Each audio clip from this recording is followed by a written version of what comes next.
স্বাগতম world visit 24-এ। বিশ্বজুড়ে গুরুত্বপূর্ণ সংবাদ এবং সংবাদ বিশ্লেষণ নিয়ে আমি আছি আপনার সঙ্গে। প্রথমেই ব্রেকিং নিউজ। মার্কিন হামলার জবাবে যুক্তরাষ্ট্রের বিমান ঘাঁটিতে ইরানের পাল্টা হামলা। পহেলা জুন সকালে যুক্তরাষ্ট্র ইরানের কেসম দ্বীপে ড্রোন ও ক্ষেপণাস্ত্র কন্ট্রোল সেন্টারে হামলা করে। জবাবে মার্কিন বিমান ঘাঁটি ধ্বংস করে দিয়েছে ইরান। কুয়েত ও ইসরায়েলে সতর্কতা জারি করা হয়েছে।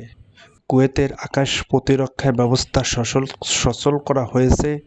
ইসরায়েলের উত্তরাঞ্চলেও সতর্কতা জারি করা হয়েছে। লেবাননের বিউফোর্ট দখলে নিয়েছে ইসরায়েল। ক্রুসেড আমলের এই দুর্গটি আগেও একবার 1982 সালে দখলে নিয়েছিল ইসরায়েল এবং 2000 সালে সেটি ফেরত দিয়েছিল।